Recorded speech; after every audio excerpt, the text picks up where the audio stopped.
Hello, I'm Paul, a student at Hillsdale College. Here is my professor, Dr. Larry Arnn, on the separation of church and state. America's founders believed in the separation of church and state, in that the country was not to have an official religion or an official sect. But that did not mean that government was to be hostile to religion, or even indifferent to religion, as many today argue. In fact, America's founding document, the Declaration of Independence, includes both a reference to God as the author of the laws of nature and a confident assertion that human beings are endowed by their Creator with certain inalienable rights. Far from being hostile or indifferent to religion, America's founders understood the theology of the Declaration to be an essential part of the education of citizens. This Constitution Minute was brought to you by Hillsdale College.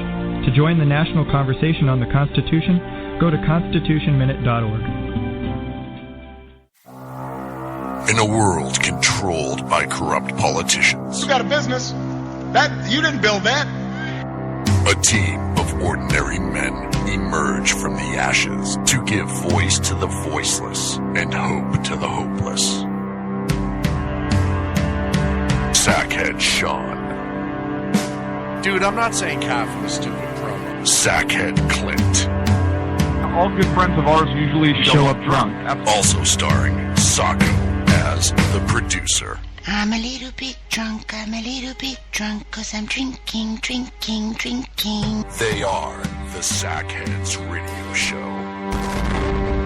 Every Wednesday at 8 p.m. Pacific on shrmedia.com. Probably about 20,000 communists over the river. We can hold a bridge. We can defend Doha. We will fight in Doha, and we will die in Doha. This is not a prison.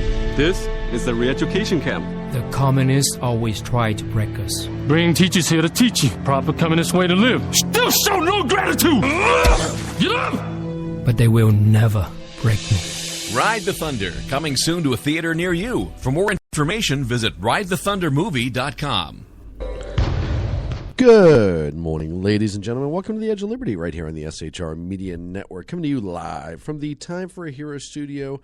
Thank you so much for joining me. If I'm on the air, that must mean it's noon over there in East Coast land, and it's 9 a.m., nice and early, here on the West Coast. Thank you so much for joining me today's Edge of Liberty. If you're not in chat, if you're listening on Spreaker, if you're listening on SHR Media, go to SHR Media and just click the little live chat button. Real simple, real easy. Click it, get in, and join the conversation. I really want to thank... we had Sackheads last night, which everyone knows about Sackheads, I think, who listens to the show, because I talk about them ad nauseum. I have such a great time on Sackheads. And I think one of the best parts so far about Sackheads is the amount of participation we get in the chat room and how much fun we have on the show itself. But you just have to check it out. Please, check us out on Wednesday nights, 8 Pacific, 11 on the East Coast. It's a great time. It's a late-night show. Last night we were kind of back to our old form, if you will, with some just colorful language and having a good time. So definitely check it out. I want to get to, there's a couple, actually there's more than just a couple, but there's a couple stories right now that I'm following, and I want to get to it. I'm just going to jump right to SCOTUS right away. So the Supreme Court essentially upheld today 6-4. Let me make sure I do my numbers right, but I think it's 6-4. Obamacare, or the subsidy portion of it. Kennedy went with the liberals on this, which so frustrating. We all knew where Roberts was going to go. And listen, Roberts will never change his position on this because he owns it. And there's debate as to what he's going to come out with later as to reasoning or why. But part of the dissent, and it was 6-3, not 6-4. My math is horrible this morning.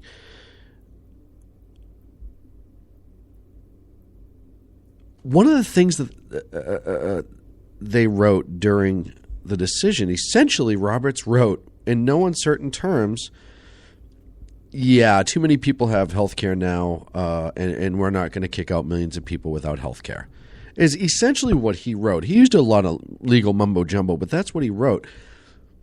But it goes to tell you right now what's happening with the Supreme Court. It's no longer about the Constitution and whether something's constitutional or not. It has become a political body like Congress. We are losing, and decisions like this show it, we are losing the separation of powers that we're supposed to maintain with the federal government. You're supposed to have the executive. You're supposed to have the representative, the state and the people, Senate, House of Representatives, and the judicial.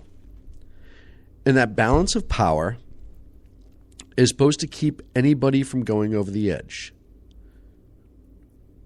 One side or the other. It's checks and balances. It keeps government from running amok.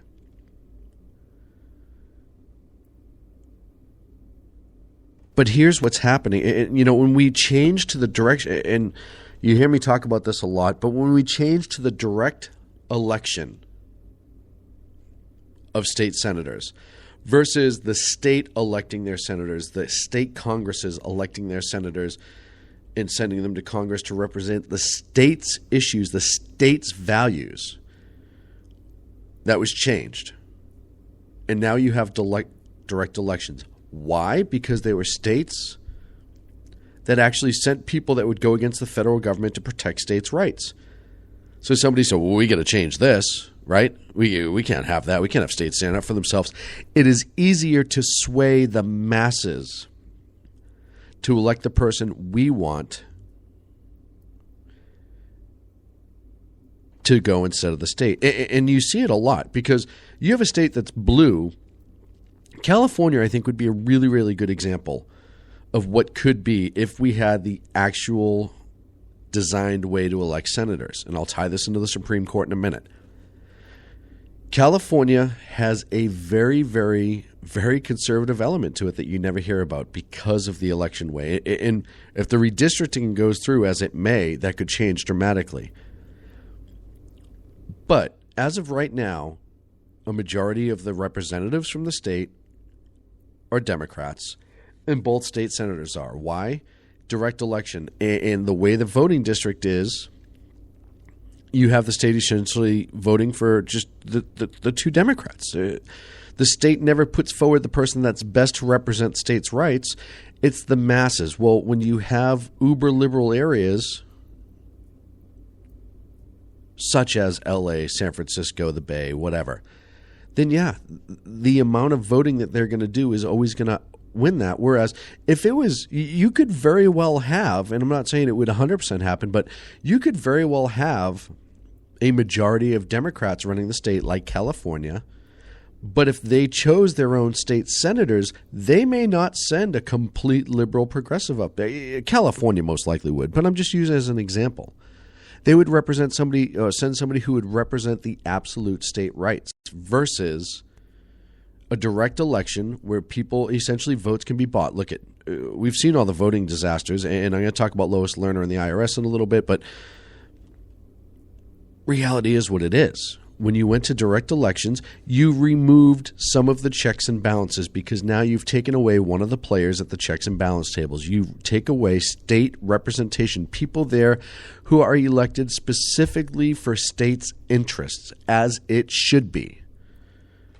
Now they're there on people's interests, which we already had with the House of Representatives. That was their job. They represent the people.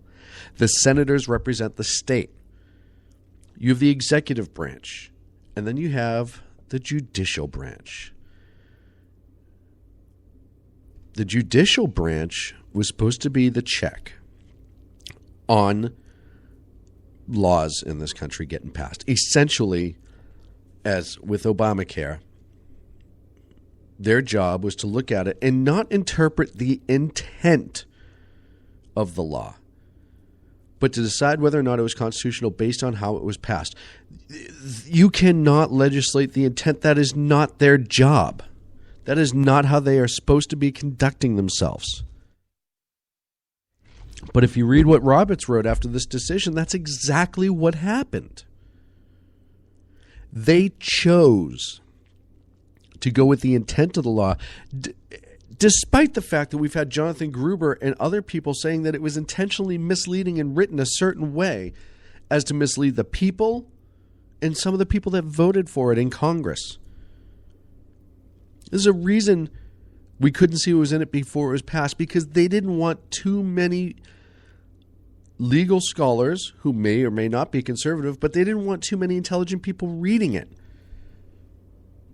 because the question could have came up before the vote. That was all part of the plan. Sell them one thing, and you bait and switch it to another. And now you're starting to see costs. And this is the amazing part is, Roberts essentially said, now that all these people have health care, we can't just take it away.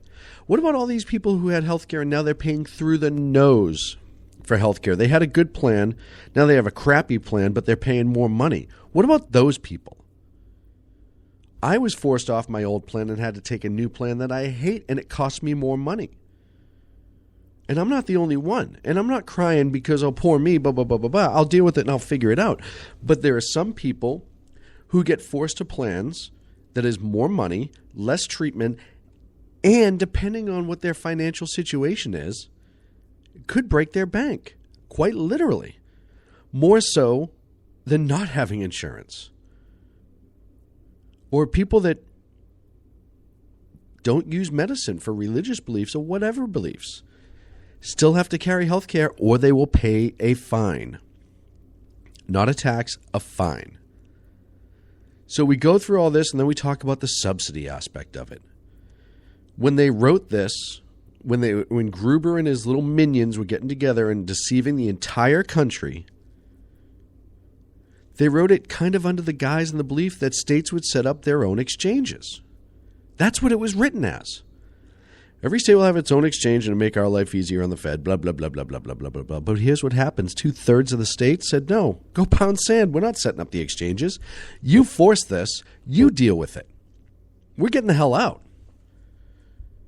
And we can talk about the fact that all Obamacare is replacing Medicare in some places or state health care in other places. That all this stuff that was available to the same people that couldn't, quote unquote, afford health care, they just federalized it. It was already happening on a state level. If you couldn't afford health care, if you didn't make enough money, you could go to the state and get state health care for free. It was already there. The system was already there. Well, I make too much money and I work in a job that doesn't have health care. Okay, go switch jobs. Well, there's not a lot of jobs out there. You can get health care. You may not want to work for it. You may not want to pay for it, but you can get it. It's a universal right. Nothing is, except for a few things that are noted in the Constitution. And healthcare is not one of them. Electricity is not one of them. As much as people want to believe stuff like that is, it's not one of them. So I knew in my heart of hearts this decision was coming today. I knew what it was going to be. I know what I wanted it to be. I wanted them to dump it and say, no way, this isn't at all constitutional, because it's not.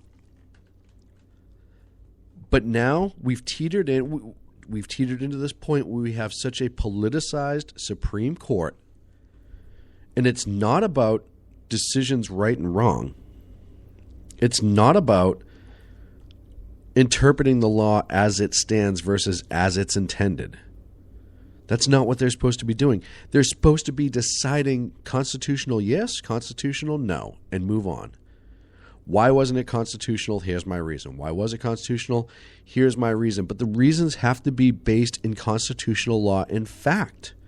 And when you turn around as a Supreme Court justice and you argue the intent and you essentially say, well, there's so many people that now have this, we just can't throw them off, you just became a freaking politician.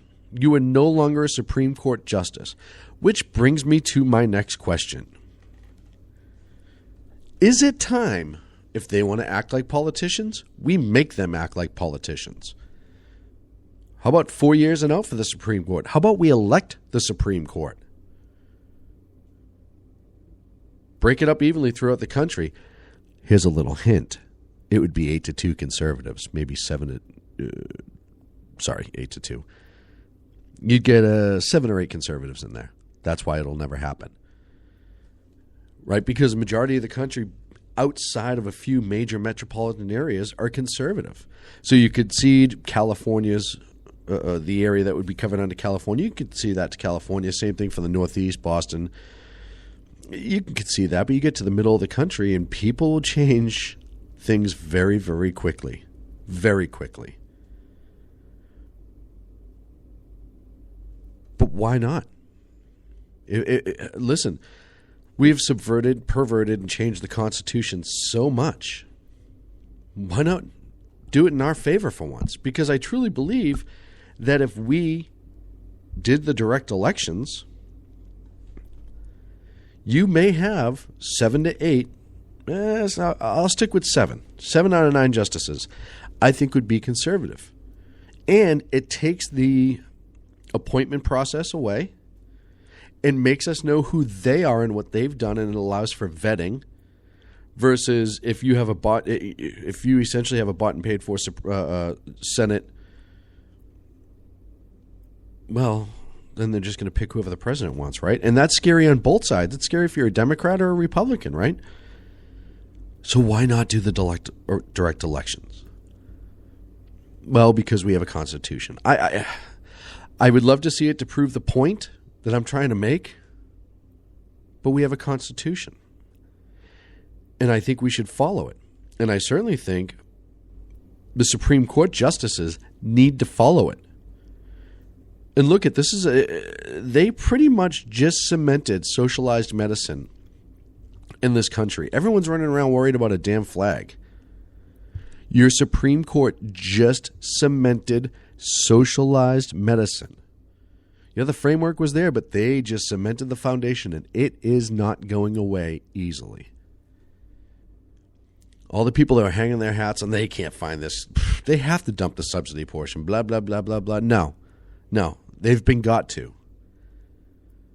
They've been got to. And this is just the beginning. That's the sad part. You know, the last couple of years that this has really started, where they've started to choose intent of law versus constitutional and not. It's a scary, scary situation that we're in, because what's next? You look at all the things that are coming up next on the docket coming down the line. Some pretty scary things, right? And do we want major life changes by the Supreme Court essentially becoming a lawmaking body? Because that's what they are. Once they start interpreting, they're essentially rewriting the law for them. In this case, for the administration of Obamacare. They have rewritten the law for them instead of making them do the work and passing it again. Not their job, and it is a scary precedence. You know,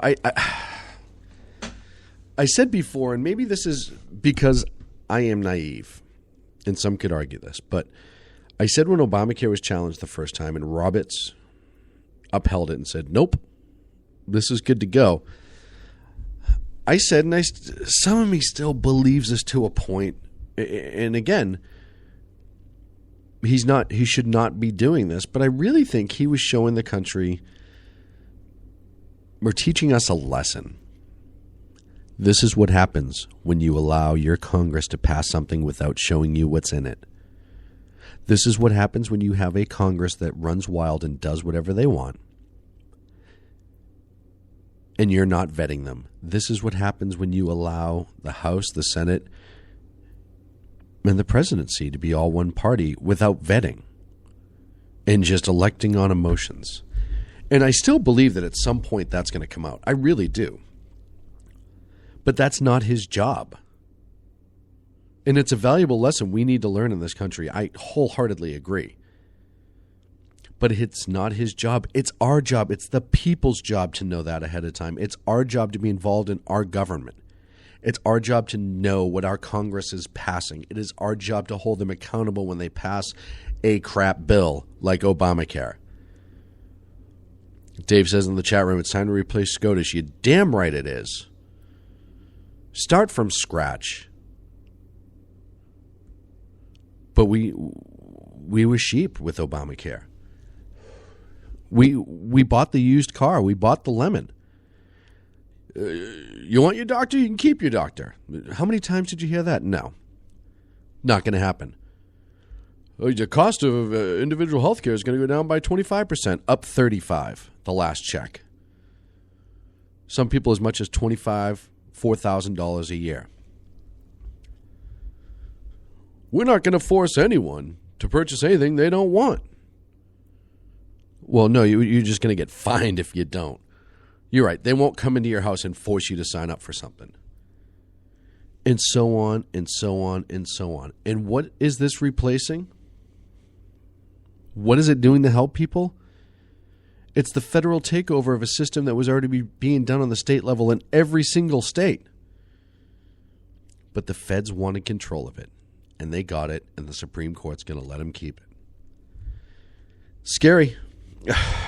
So friggin' scary. I'm up against a break.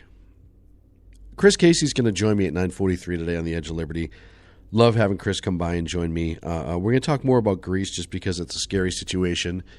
And I get some more news and headlines for you on the other side of the break right here on the Edge of Liberty on the SHR Media Network. Stick around. Founders believed in the separation of church and state, in that the country was not to have an official religion or an official sect. But that did not mean that government was to be hostile to religion, or even indifferent to religion, as many today argue. In fact, America's founding document, the Declaration of Independence, includes both a reference to God as the author of the laws of nature and a confident assertion that human beings are endowed by their Creator with certain inalienable rights. Far from being hostile or indifferent to religion, America's founders understood the theology of the Declaration to be an essential part of the education of citizens. This Constitution Minute was brought to you by Hillsdale College. To join the national conversation on the Constitution, go to constitutionminute.org. In a world controlled by corrupt politicians, You got a business.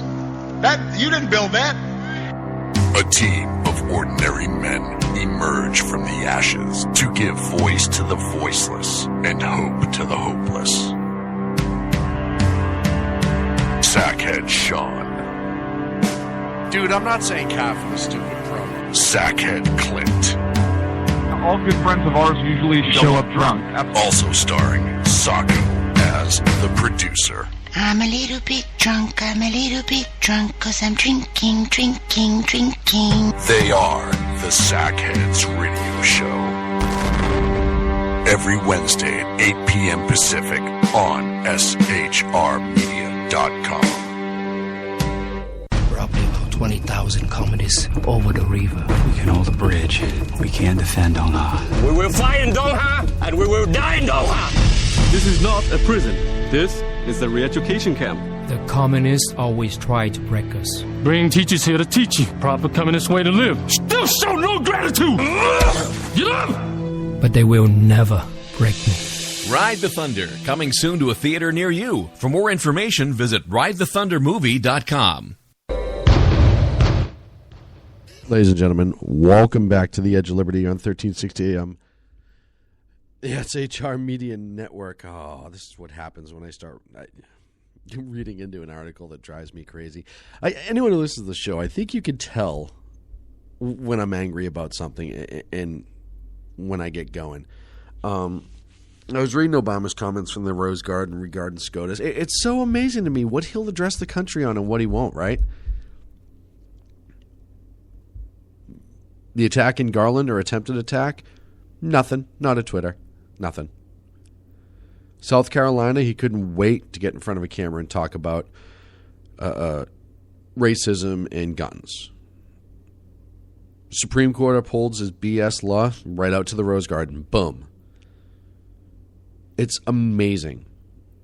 It's kind of scary, and you may not believe me, but if you watch this guy, he picks and chooses what he speaks on and does it blatantly.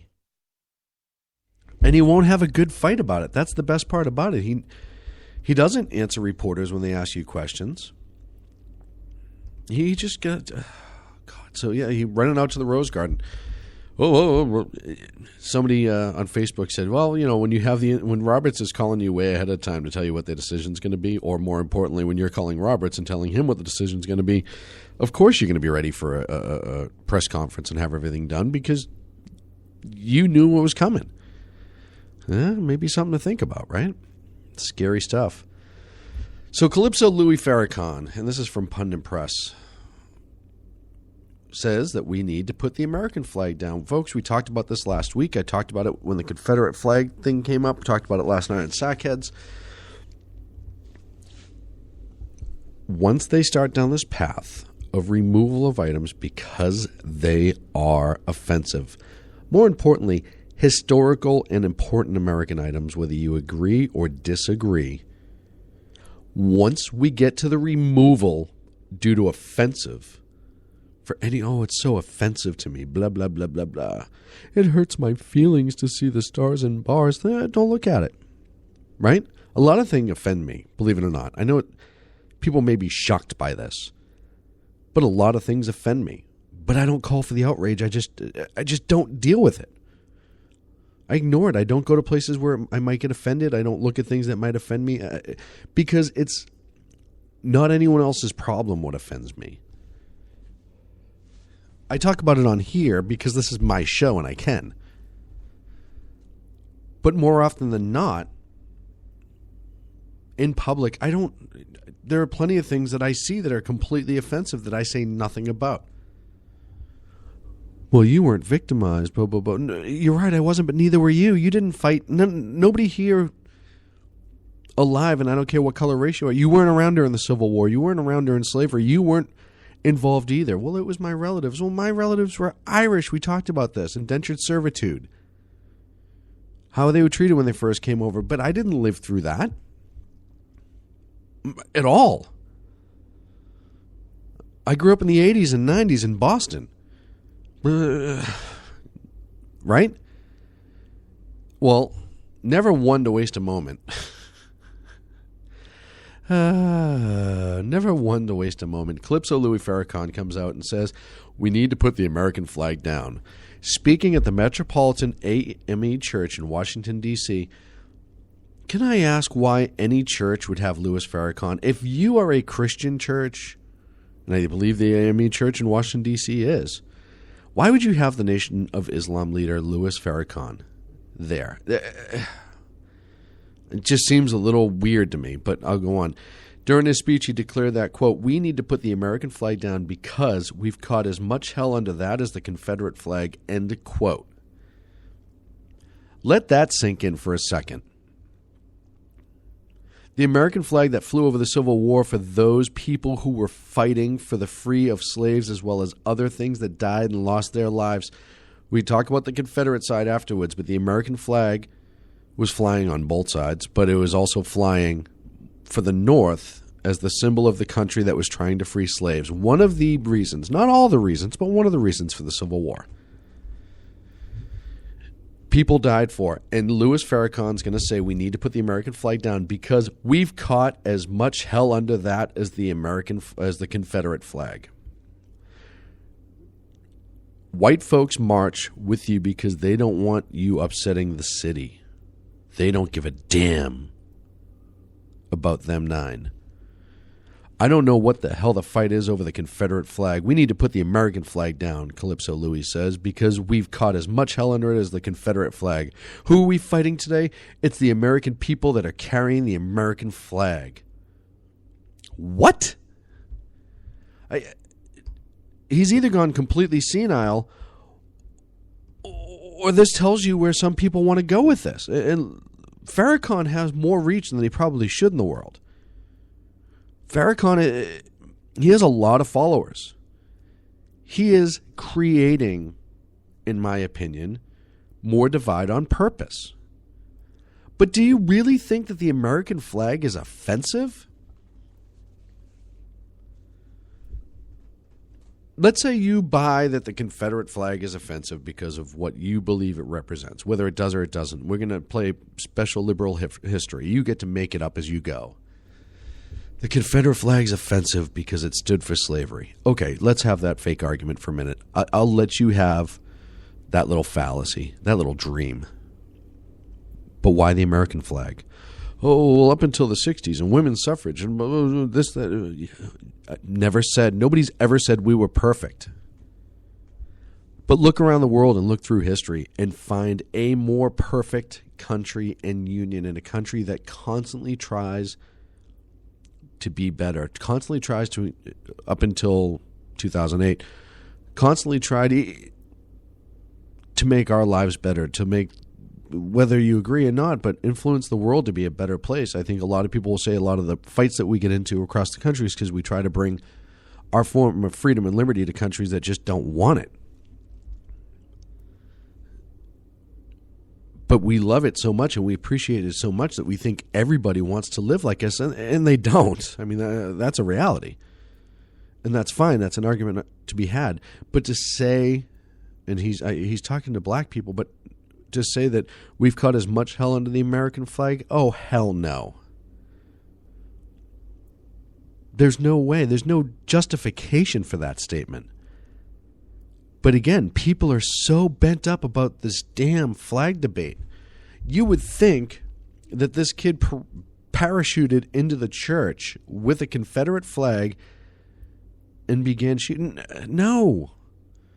They've been waiting for a reason to go after the Confederate flag. And amazingly, and I tell you this, people say I'm crazy all the time. I really believe that the strategists on the left line up of things that they want to go after when something's going to come out that they don't want the public to deal and focus on. And then when they have an opportunity, they go to the little list of tragedies and how to exploit it, especially mass shootings. And this is the 1-2 punch for them, right? Mass shooting in a church, a quote-unquote black church, by a white kid who has a history of white supremacy or being racist or prejudiced, whatever you want to call it. Essentially, he was a maggot. This storm door roof, whatever the hell his name was, he's a maggot. And he's going to die a maggot's death.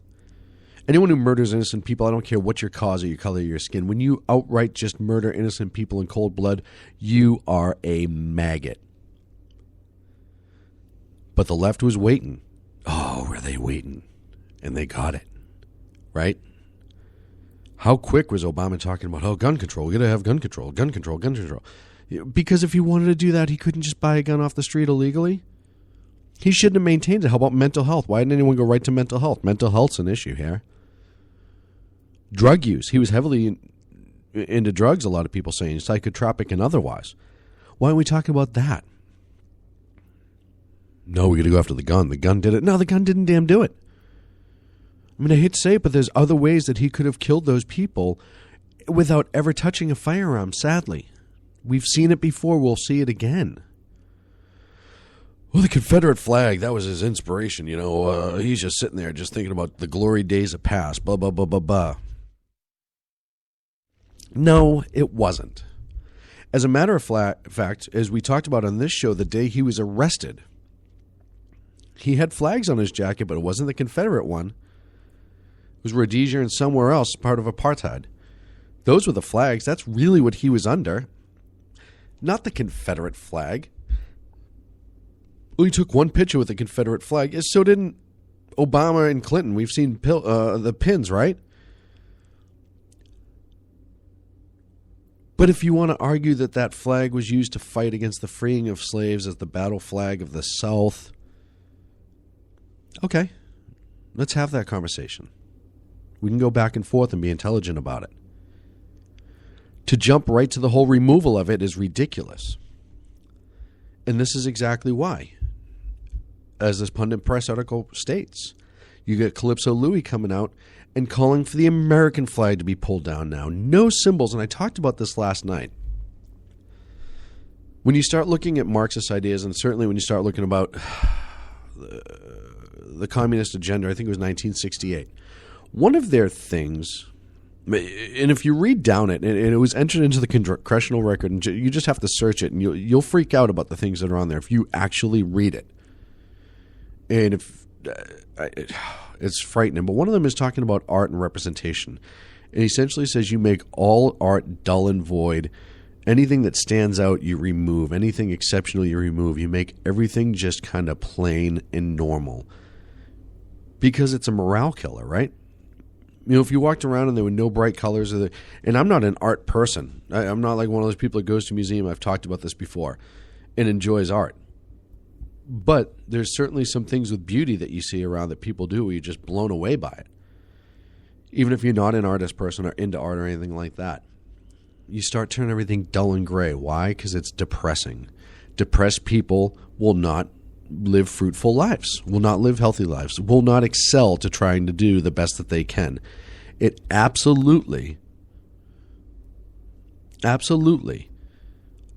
kind of destroys your morale. And that's what's starting to go on. Confederate flag first, then the American flag. But then symbols of American freedom. Look at, they're already starting to remove Jefferson from the $10 bill. What if there's no faces on the $10 bill? Very, very plain. What if all of a sudden the Statue of Liberty is taken down because it's offensive to some people? Because some people had relatives who had turned away. What if all of a sudden you can't hang an American flag from your front porch because it may offend your neighbors and now you're disturbing the peace of somebody else? And so on and so forth. Once we get down this road, once you open that floodgate, what was once a trickle will become a tsunami.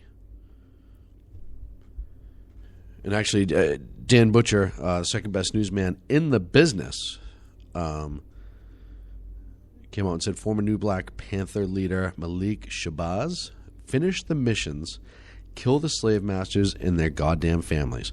On Tuesday, former New Black Panther leader Malik Shabazz told a crowd of 200 African Americans in Charleston, where they still haven't buried all the dead, to finish the mission and kill the, quote, slave masters and their families. Shabazz made the comments at the Save a Black Church rally in Marion Square, close to the church where Dylan stormed door roof murdered 9 black people attending a Bible study. So now you have Louis Farrakhan in Washington, D.C. removing the flag. Remove that flag. It's offensive. The American flag, it hurts my feelings. It hurts your feelings. It stands for atrocities. You remove that right away. And now you have Shabazz. Finish the mission. Kill the slave masters and their family. And here's the best part about it is there are people rallying around him. Yay! Both of them. Oh, they're so...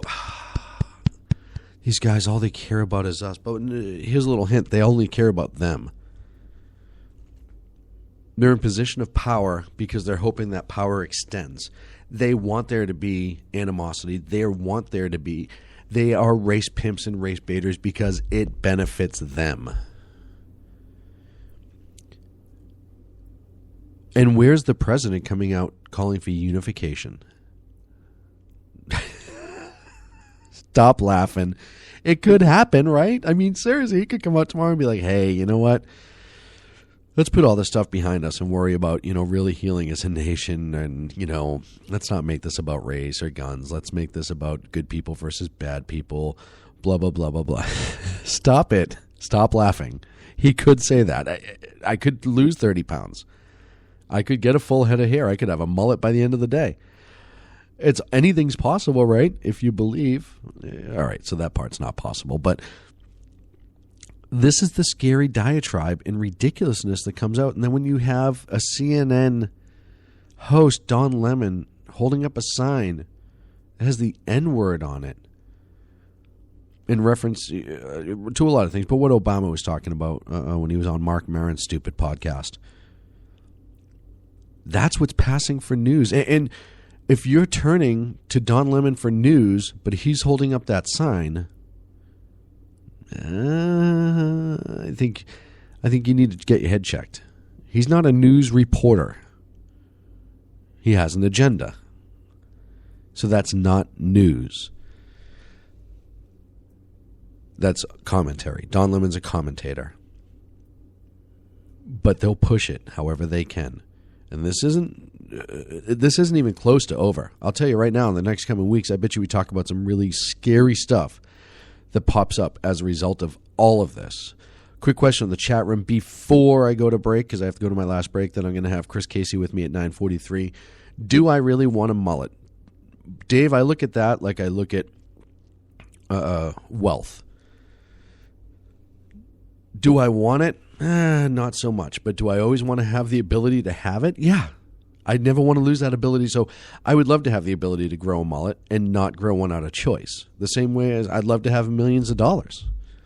I'll probably never have millions of dollars, but I never want to lose the right to it. But I would look damn good in a mullet. Party in the front. Sorry, what's it? Business in the front, party in the back. That's all me.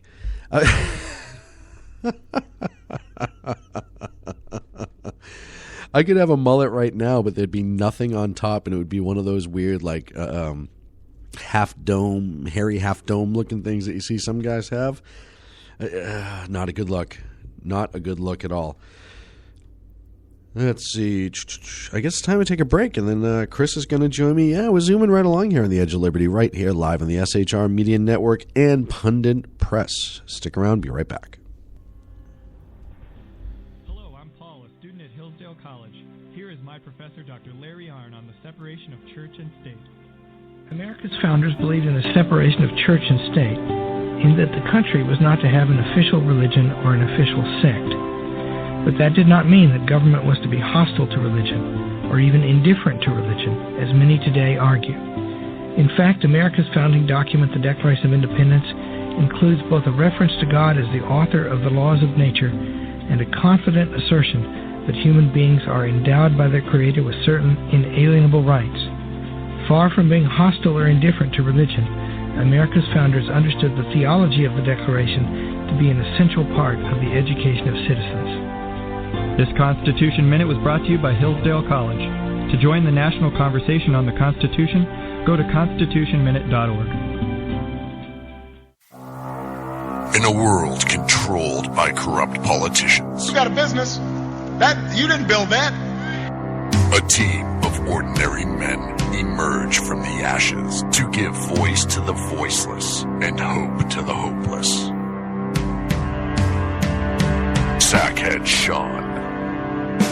Dude, I'm not saying calf for the stupid promo. Sackhead Clint. All good friends of ours usually show up drunk. Also starring Sacco as the producer. I'm a little bit drunk, cause I'm drinking. They are the Sackheads Radio Show. Every Wednesday at 8 p.m. Pacific on shrmedia.com. Probably about 20,000 communists over the river. We can hold a bridge. We can defend Doha. We will fight in Doha, and we will die in Doha. This is not a prison. This is the re-education camp. The communists always try to break us. Bring teachers here to teach you proper communist way to live. Still show no gratitude. Get up! But they will never break me. Ride the Thunder, coming soon to a theater near you. For more information, visit ridethethundermovie.com. And welcome back to the Edge of Liberty right here on the SHR Media Network. Thank you so much for sticking with us. It's time to get to money. Our good friend Chris Casey, who ducked us somehow last week, and we'll never let that happen again. No, I'm kidding. Joins us right now from Windrock Wealth.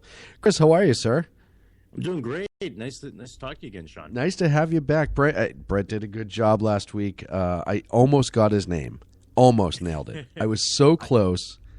You know, I heard that, and I misspeak his name all the time, so don't give it a second thought. I did put him to the Monopoly Challenge, so we had a good conversation about that. And my goal now is, you kind of inspired me because I'm trying to find other games in which finances are a big portion of it. Because the more I think about it and the more I read about it, what great way to teach kids, as I learned, and I'm sure as you played growing up, personal responsibility than through having fun and winning and losing and making right choices and wrong choices. So there's another game, Sorry, I think, if I remember right, it's a pretty good game. Was it Sorry or Life? The Game of Life, I think, was another one that was pretty good for something like that. So now my life mission is to collect as many of those games as possible, and you've inspired that. Well, I think it's actually a business opportunity. There's very few board games that involve money, and the ones that do from what you're speaking of, as far as an understanding basic finance and paying bills, etc., they tend to be a little bit boring, right? So you're right. Life is one. I think there's one called Payday. Yes. But the only ones that really have any kind of perhaps more of a large economic perspective would be something more akin to Monopoly. But there's very few games with money, surprisingly. I think a fun whiz-bang game that everyone could sit down and play would be called Austrian Economics. And I really think if you could package that into a fun game for people to learn, I think that would be beneficial to the entire world, don't you? Well, we're making progress across the board from academia to the person on the street, so it's only a matter of time, perhaps, before we get a board game as well. Let's get working on that. I'll get the copyright out of the name right away, just so we don't lose money on that. Chris, of course, tells us everything that's going on in the world of finances, money, and all the insanity, right, wrong, or indifferent. The last time Chris and I spoke a couple weeks ago, we talked about Greece, and we wanted to revisit that, Chris, and tell us why. Well, it's in the news quite a bit, and I think for a couple reasons. One, it is important, and two, there's not much other news. And so the way that they try to explain the variability in the stock market indices is just they point to what's ever in the news lately, so they're constantly talking about Greece.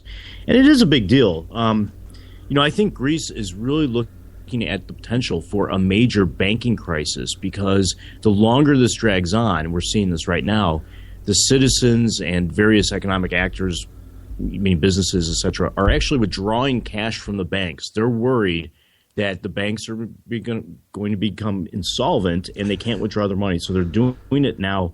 And that, by virtue of having a fractional reserve banking system, is extremely destabilizing. And a good way to look at that, when was the last time that you took a flight where they asked you if you could give up your seat because they're overbooked, Sean?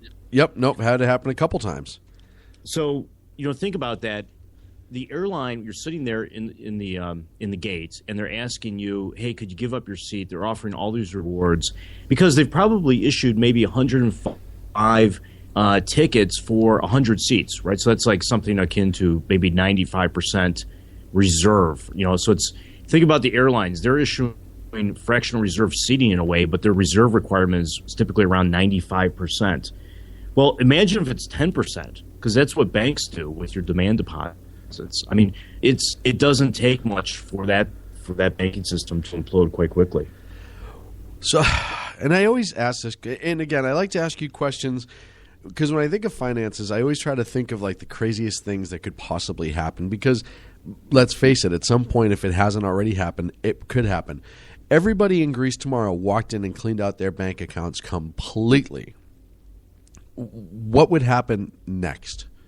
Besides everything burning and the sirens going off and just literally horrible things. But as for Greece and then Europe and then throughout the world, how do you think that would affect? Well, first of all, they wouldn't be able to do that. They would have to shut the banks down fairly quickly. And the same thing, incidentally, would happen here in the U.S. if we started having citizens getting worried about the banking system. I have a good friend who withdraws some sizable amounts of cash just to keep on hand at home every few months or so, and he has to call the bank now in advance and tell them he wants $5,000 or $6,000 that he's going to take out, because literally that will deplete a branch until the next delivery. I mean, they really have no cash on hand relative to all overall deposits. So what happens if all the Greeks come in, they start withdrawing their money? Well, two things. One, it's going to implode the monetary base. The money supply is going to be curtailed dramatically, because every time you deposit money as in a demand deposit, it's lent out, that expands the monetary base.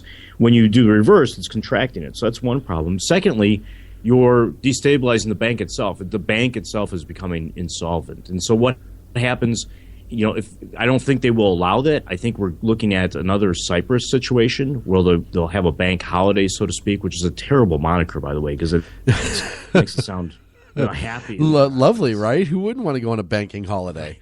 Right. It sounds great. But you're basically frozen out of getting your money. And so what's going to happen? Well, I wouldn't be surprised if things get really ugly here, because the Greek politicians have no wiggle room. They've made promises they can't back out of. They were elected on this. And on the other hand, the Europeans are facing, if they lend them more money, they know they're just kicking the can down the road and it's going to get worse. So what's it look like after everyone starts withdrawing their money? I think Cyprus is a good example, at least initially. Well, and if you're Europe, why would you even consider giving them more money? Because obviously what they're doing, until they change what they're doing, why would you even think about that? When you talk about loans, when you go to apply for loans, what do they look at? They look at your credit history, and they look at essentially your debt to credit ratio. Do you have enough money to afford this loan and be able to pay it back? Those are the two major factors. So if you're Europe, well, they don't have the money to pay it back because their debt to credit is horrible right now because they're not making any money. They're losing money hand over fist, and they're starting to have a history of not being able to pay it back. I know it's very, very different when you talk about international lending in countries and trying to keep other countries afloat, et cetera, but at what point does Europe turn around and go, yeah, this isn't going to happen? Well, it's going to be a little while, I think. I think they will extend them some additional funds, which is crazy because to put some numbers to what you were saying, Sean, their debt right now is over $350 billion. We're talking dollars. That doesn't sound like a whole bunch, but when you put in perspective of their GDP it being only about $240 billion, it's a lot. You're over 175% of debt to GDP.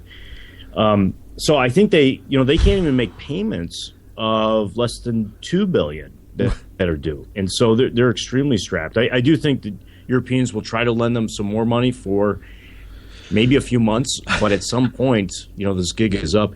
Who would have loved the ECB and the EU and the IMF back in the day was Uncle Wimpy from Popeye. I will gladly pay you Tuesday for a hamburger today. Yeah, this guy, all he wanted was a hamburger, right? He's not asking for billions of dollars. And he's promising to pay fairly quickly, not, all these other promises about structural reforms and years out. And they wouldn't even give him any money back then. So you're seeing now the progression of lending standards, how the deterioration over those years from the days of Popeye. That is the greatest analogy. I appreciate it.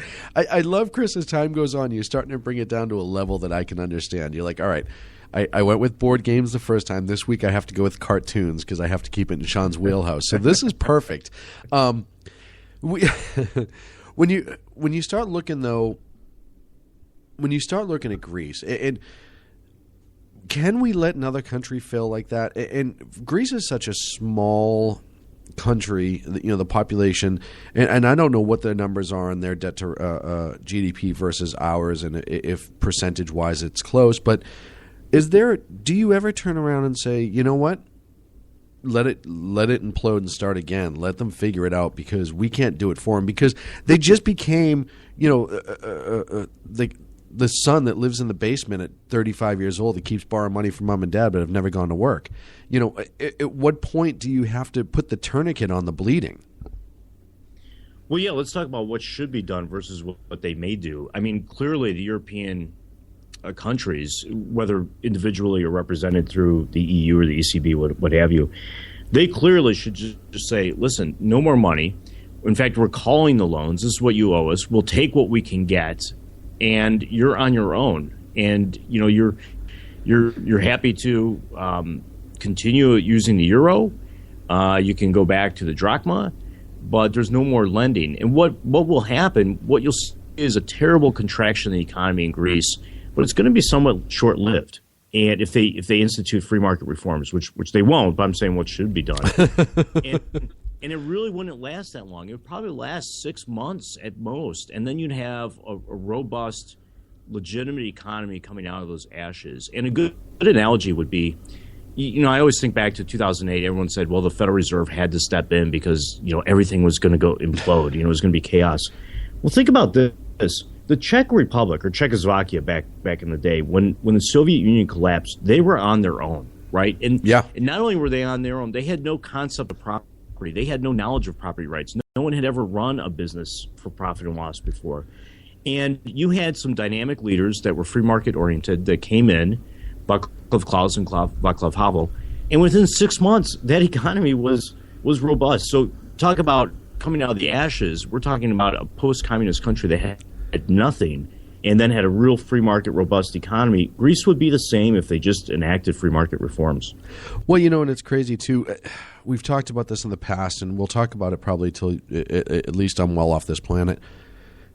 These countries that don't embrace the free market, despite how many times it's been successful, and we talk about China and the free market, and you want to talk about people that really quickly realized there's better ways to make money than just taking it from people and forcing them to work.